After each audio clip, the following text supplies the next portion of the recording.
ಚೈತ್ರರವರ ಮಗ. ಅವರು ಕೂಡ ಯಕ್ಷಗಾನದಲ್ಲಿ ಒಂದು ಹೆಜ್ಜೆ ಮುಂದೆ ಇಡ್ತಿದ್ದಾರೆ. ನಮ್ಮ ಅಳಿಯ ಅಶ್ವಿನ್ ಕುಮಾರ್ ಇವರು ಕೂಡ ಇವತ್ತಿನ ಕಾರ್ಯಕ್ರಮವನ್ನು ಪೂರ್ಣವಾಗಿ ತೊಡಗಿಸಿಕೊಂಡು ಈ ಕಾರ್ಯಕ್ರಮಕ್ಕೆ, ನನ್ನ ಮಗಳ ಕಾರ್ಯಕ್ರಮಕ್ಕೆ, ಅವಳ ತಂಡಕ್ಕೆ ಶುಭ ಹಾರೈಸ್ತಾರೆ. ತನ್ಮೂಲಕ ದುಷ್ಟತನವನ್ನು ಮೆಟ್ಟಿ ಶಿಷ್ಟತನವನ್ನು ಮೇರೈಸುವಂತಹ ಒಂದು ಕಥಾನಕ ಲೀಲಾ ಮೋಹನ ಎಂಬ ಈ ಕಥಾನಕ ಶ್ರೀದೇವಿ ಯಕ್ಷಗಾನ ಕಲಾಕೇಂದ್ರ ಬೆಂಗಳೂರು ಇವರು ಪ್ರಸ್ತುತಪಡಿಸಲಿದ್ದಾರೆ.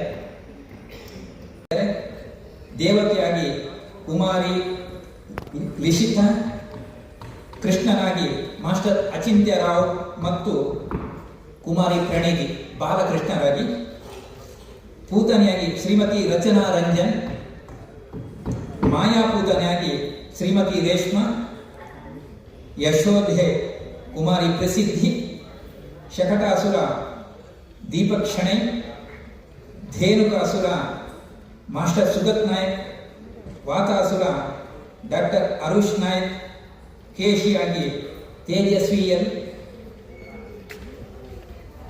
ವಿಜಯನಾಗಿ ಶ್ರೀಮತಿ ನಾಗಲಕ್ಷ್ಮಿ, ಗೋಪಿಕೆಯರಾಗಿ ಶ್ರೀಮತಿ ಗಾಯತ್ರಿ ಜಯಪ್ರಕಾಶ್, ಕುಮಾರಿ ಕ್ಷುಜೈ, ಕುಮಾರಿ ಧರ್ಮಭೋಜಿನಿ. ವೇದಿಕೆಯ ಎಲ್ಲ ಗಣ್ಯ ಅತಿಶಯ ಗಣ್ಯರಿಗೆ ನಮಿಸುತ್ತಾ ವಿರಮಿಸುತ್ತೇನೆ. ಯಕ್ಷಗಾನಂಗಳಿಗೆ ಜೈ ಕನ್ನಡಾಂಬ, ಭಾರತ್ ಮಾತಾ ಕಿ ಜೈ.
ವಿಜಯ ಬೇಡ, ನೀನು ನಿನ್ನೆಲ್ಲರೂ ಹೇಳಿದ್ದು ವಿಜಯ ಬೆಳಗ ಬೇಗ ಎದ್ದು ಅರಳಿ ಕಟ್ಟಿಗೆ ಬಾ, ತನ್ನ ಮೇಯಿಸಲು ಸಾವುಚಾರವಾಗಿ ಮಾಡಿದ್ದೇನೆ ಹೋಗುವ ಅಂತ ನೀನು ತಾನೇ ಹೇಳಿದ್ದು.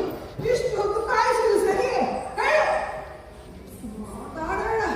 ಅಲ್ಲ ಈಗ ಹೇಳು. ವಿಜಯ ಇತ್ತ ಕಡೆ ಬಾ.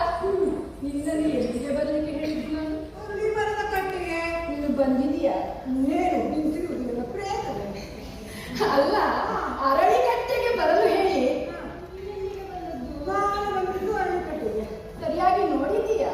ಮರವನ್ನು ನಿಂತದ್ದು ನೋಡುವುದು. ಒಮ್ಮೆ ಅತ್ತ ಕಡೆ ನೋಡು.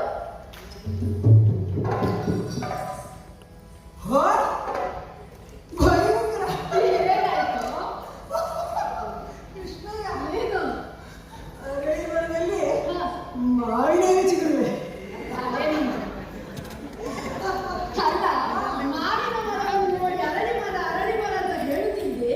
ಈಗ ಅರಳಿ ಮರದಲ್ಲಿ ಮಾವಿನ ಚಿಗುರ? ಆಗಲ್ಲ ಕೃಷ್ಣಯ್ಯ, ಕೆಲವರಿಗೆ 50 ವರ್ಷದ ಆದ್ಮೇಲೆ ಅರಳು ಮರಳು ಬರ್ತಂತೆ. ಹಾಗೆ ಅರಳಿ ಮರ ಕೂಡ. ಯಾಕೋ ನನಗೆ ಸಂಶಯ, ನಿನಗೆ 60 ವರ್ಷ ಆಯ್ತಾ? ನನಗೆ 60 ವರ್ಷ ಆಗಿದೆಯಾ? ಹಾಗೆ ಕಾಣ್ತಾ ಉಂಟು ಇಲ್ವಾ? ಇಲ್ಲ, ಹಾಗಲ್ಲ, ಸರಿಯಾಗಿ ನೋಡು. ಅದು ಅರಳಿ ಮರ ಅಲ್ಲ, ಮಾವಿನ ಮರ. ಅಂದರೆ ನಾನು ಅರಳಿ ಮರಕ್ಕೆ ಬರುವ ಬದಲು ಮಾವಿನ ಮರ ಕಟ್ಟಿಗೆ ಬಂದಿದ್ದೇನೆ. ಹೌದು, ಹಾಗಾದ್ರೆ ನನಗೆ ತಪ್ಪಾಗಿದೆ. ಅದೇ ತಪ್ಪು. ಅಂದರೆ ನನ್ನ ಸಿಟ್ಟನ್ನು ವಾಪಸ್ ಹಿಂತೆಗೆದುಕೊಳ್ಳುವೆ. ವಿಜಯ, ನೀನು ನನ್ನ ಆಪ್ತ ಮಿತ್ರ, ನಿನ್ನಲ್ಲಿ ಏನೋ ಸಿಟ್ಟು ಅಂತದ್ದೇನು ಇಲ್ಲ. ಈಗ ನಿನ್ನನ್ನು ಬರಮಾಡಲು ಹೇಳಿದ್ದೆ ಯಾಕೆ ಹೇಳು ನೋಡೋಣ. ನೀನು ಕರೆದವರು, ಹೇಳಬೇಕಾದ್ರೂ ನೀನು ಸರಿ. ನನ್ನನ್ನು ಕೇಳಿದರೆ ಹಾಗಲ್ಲ ನೋಡು. ಅಯ್ಯಯ್ಯೋ ಅಯ್ಯಯ್ಯೋ, ಒಂದು ವಿಚಾರ ಮರೆತಿನಲ್ಲ. ಏನದು? ನಾವು ಹೋಗುವ ಜಾಗವನ್ನೇನೋ ನಾನು ನಿರ್ಧರಿಸಿದ್ದೆ, ಆದರೆ ನೀ ಹೋದ ಮೇಲೆ ಚಿನ್ನನ್ನು ನಾನು ತರಲಿಲ್ಲ. ಹೌದಾ?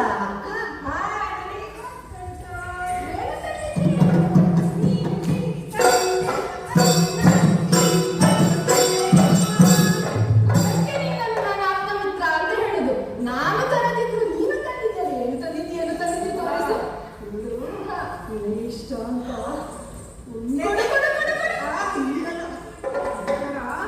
ನನಗೆ ಇಷ್ಟ ಅಂತ ಚಪ್ಪಲಿ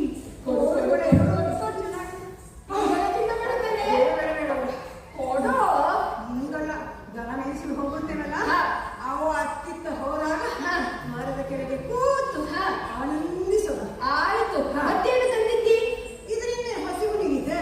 ಇದರಿಂದ ಹಸಿವು ನೀಗಲು ಅವಲಕ್ಕಿ ಗಟ್ಟಿ ಮಸಾಲೆಯನ್ನು ಚೆನ್ನಾಗಿ ಕಲಿಸಿ ಸರಿ ಈ ಗೋಣಿ ಚೀಲದಲ್ಲಿ ತಂದಿದ್ದೇನೆ. ಗೋಣಿ ಚೀಲದಲ್ಲಿ ತರ್ತಾರೆ ಹಾಗಲ್ಲ. ಮತ್ತೆ ನಾನು ಹೇಳಿದ್ದು ಅವಲಕ್ಕಿಗೆ ಮೊಸರನ್ನು ಹಾಕಿ ಕಲಸಿ ಬಾಳೆ ಹಾಕಿ ಅದನ್ನು ಗೋಣಿ ಚೀಲದಲ್ಲಿ ಹಾಕಿದ್ದೇನೆ. ಯಾಕೆಂದರೆ ಮಂಗಗಳು ನೋಡುತ್ತಾವು ಅಂತ. ಯಾರೋ ಮಂಗ? ಕಾಡಿನಲ್ಲಿರುವ ಮಂಗಗಳು. ಮತ್ತೆ ಕೈ ನನ್ನ ಕಡೆಗೆ. ಹಾಗಲ್ಲ ಕೃಷ್ಣ, ನಿನ್ನನ್ನು ಮಂಗ ಅನ್ನುತ್ತೇನೆ ನಾನು.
ನಾನು ಬಾಬು.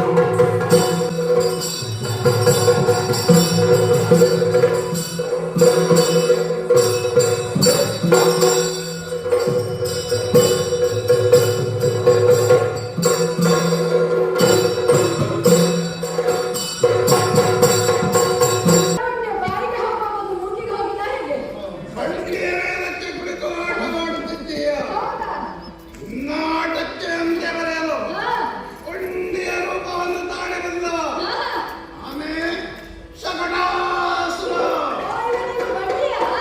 ನಾನು ಬಂದದ್ದು ನಿನ್ನನ್ನು ಆಟವಾಡಲಲ್ಲ, ಮತ್ತೆ? ನನ್ನ ಕೊಲ್ಲುವುದಕ್ಕೆ. ಹಾಗೆಲ್ಲ ಅಭ್ಯಾಸ. ಯಾವುದಾದ್ರೂ ಬಳ್ಳಿಯನ್ನು ನೋಡಿದ ತಕ್ಷಣ ತಟ್ಟನೆ ಹೋಗಿ ಕುಳಿತುಕೊಂಡು ಆಟವಾಡುವುದು. ಇದು ನೀನು ಆಟವಾಡಲು ಬಂದದ್ದಲ್ಲ, ನನ್ನನ್ನು ಕೊಲ್ಲುವುದಕ್ಕೆ ಬಂದದ್ದು. ಹಾಗಾದರೆ ಕಾರಣ ಏನು? ಕೊಲ್ಲುವುದಕ್ಕೆ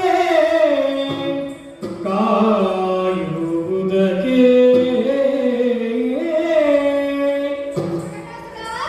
ಕೊಲ್ಲುವುದಕ್ಕೆ ಕಾಯುವುದಕ್ಕೆ ಇಲ್ಲ ದೈವ ಹೊರತು ಜಗಕ್ಕೆ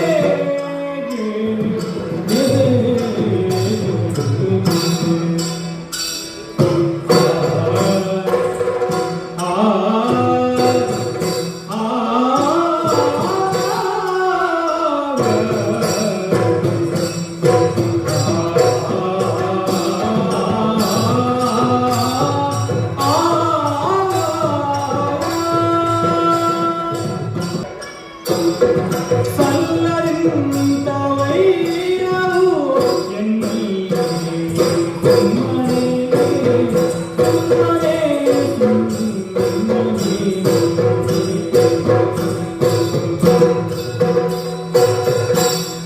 ಕೊಲ್ಲುವುದಕ್ಕೆ ಕಾಯುವುದಕ್ಕೆ ದೈವ ಕೊರದು ಸಲ್ಲದಿಂತ ವೈರವು ಎನ್ನಲ್ಲಿ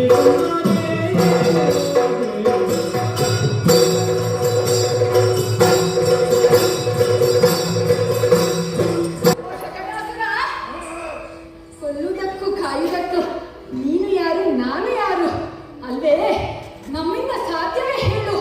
ಭಂಡತನದಿಂದ ಎಲ್ಲ ಕೊಲ್ಲುತ್ತೇನೆಂದು ಹೇಳುತ್ತಿದ್ದಿ, ಆದರೆ ಅದು ನಿನ್ನಿಂದ ಸಾಧ್ಯವಿಲ್ಲ.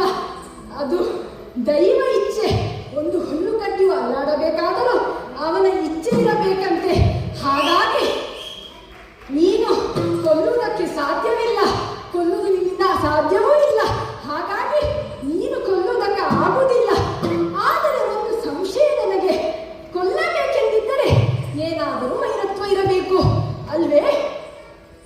ಇನ್ನು ಇಷ್ಟರವರೆಗೆ ನಾನು ಎಲ್ಲಿಯೂ ಕಂಡದ್ದಿಲ್ಲ. ಹಾಗಾಗಿ ನಿನಗೆ ನನ್ನಲ್ಲಿ ವೈರತ್ವವೇ? ಯಾಕೆ ನನ್ನನ್ನು ಕೊಲ್ಲಬೇಕು ಹೇಳ್ತೀಯಾ? ಶತ್ರುವಾಗಿ ನಮ್ಮನೆಗೆ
ಅಯ್ಯೋ, ಏನು ಮಾಡಲಿ ನಾನೀಗ?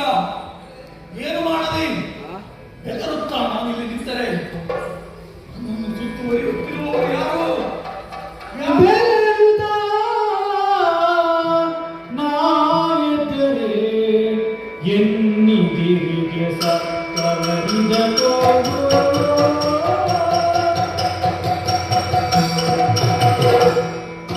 ಬೆದರುದ ನಾಯಕರೇ ಎನ್ನಿದಿರಿಗೆ ಸತ್ತವರಿಂದ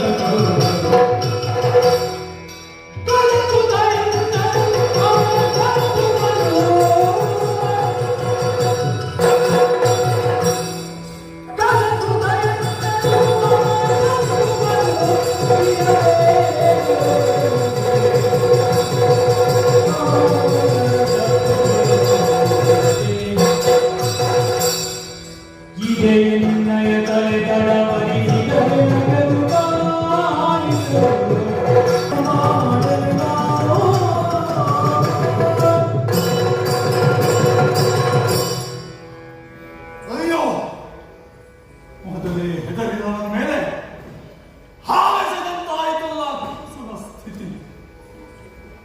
ಯಾರೆಲ್ಲ ನನ್ನಿಂದ ಆಜ್ಞೆಯನ್ನು ಪಡೆದು ಕೃಷ್ಣ ಬಲರಾಮರನ್ನು ಸಂಹರಿಸಲು ಹೋದರು, ಅವರ ಬೆನ್ನನ್ನು ಮಾತ್ರ ಕಂಡಿದ್ದೇನೆ.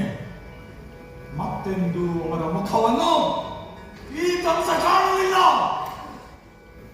ಭೂತನಿಯೋ, ಶಕಟನೋ, ದೇವಕನೋ, ವಾತನೋ, ವತ್ಸನೋ, ದತ್ತನೋ, ಕೇಶಿಯೋ, ಪ್ರಲಂಬನೋ, ತೃಣಾವರ್ತನೋ, ಒಬ್ಬರೇ ಇಬ್ಬರೇ ಅಸಂಖ್ಯ ಸಂಖ್ಯೆಯಲ್ಲಿ ಹೋದವರೆಲ್ಲ ಕೃಷ್ಣ ಬಲರಾಮರಿಂದ ಮೃತ್ಯುವಶರಾಗಿ ಹೋಗಿದ್ದಾರೆ.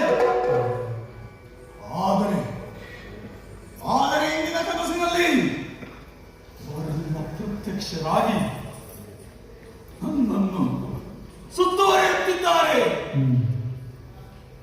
ಪ್ರಭು ಕಂಸ, ನಿನಗಾಗಿ ಹಸುವನ್ನು ಕಳೆದುಕೊಂಡು ಯಮಲೋಕವನ್ನು ಸೇರಿದ್ದೇವೆ. ಬಾ ಪ್ರಭು, ಬಾ ಎಂದು ನನ್ನನ್ನು ಸುತ್ತುವರಿದು ಅಮರಪೂರಕ್ಕೆ ಸಿದ್ಧರಾಗುತ್ತಿದ್ದಾರೆ. ಏನಿದು? ಇದರ ಮರ್ಮವೇನು? ಛೆ, ನನಗೆ ಭಯವಾಯಿತು. ನಾನು ಇದರ ಮರ್ಮವನ್ನರಿಯಲು ಅಂಜಿದೆ. ನನ್ನ ತಲೆಯ ಮೇಲೆ ಕೈ ಇಟ್ಟೆ. ಶಿರವಿದೆಯೇ ಎಂಬ ಭಯ. ಮತ್ತೊಮ್ಮೆ ಕೈ ಇಟ್ಟೆ. ಆಗಲೂ ಶಿರ ಕಾಣಿಸಲಿಲ್ಲ. ದರ್ಪಣದ ಮುಂದೆ ಹೋಗಿ ನಿಂತೆ. ಅಲ್ಲಿಯೂ ಶಿರ ಕಾಣಿಸಲಿಲ್ಲ. ಯಾರಿಗೆ ಆಗಲಿ ದರ್ಪಣ ದರ್ಶನದಲ್ಲಿ ಮುಖ ಕಾಣಿಸದಿದ್ದರೆ ಅವರ ಮೃತ್ಯು ಸಮೀಪಿಸಿತು ಎಂದರ್ಥ. ಇದು ನನ್ನ ಕಣ್ಣುಗಳ ಮೋಸವೋ ಅಥವಾ ಮುಂದಾಗಲಿರುವ ಅನಾಹುತದ ಮುನ್ಸೂಚನೆಯೋ? ಕಂಸನಿಗೆ ಅರ್ಥವಾಗುತ್ತಿದೆ. ಇದು ರಾತ್ರಿಯ ಹೊತ್ತು. ಅರಮನೆಯಲ್ಲಿ ಬೆಳಕಿನ ವ್ಯವಸ್ಥೆ ಸರಿಯಿಲ್ಲ. ಅದು ಅಲ್ಲಿ ನಂದಾಗಿ ಆಗಿದೆ. ಅದನ್ನೊಮ್ಮೆ ಹೇಳು ಮಾಡುತ್ತೇನಂತೆ. ಮುರಿಯುವುದು ಒಂದೀಪವು,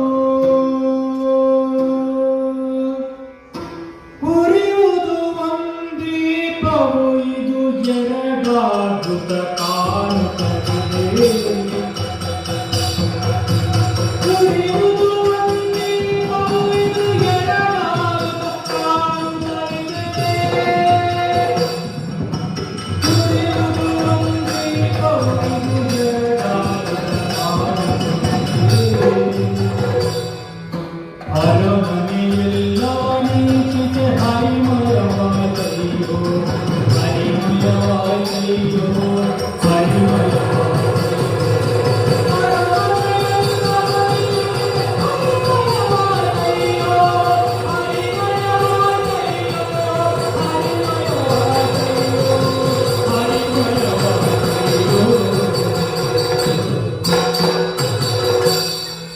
ಬರಿಸಿದೆ ತಂಗಿಯ ಮಕ್ಕಳ ಕರೆಸಿದೆ ಆ ಕೃಷ್ಣನು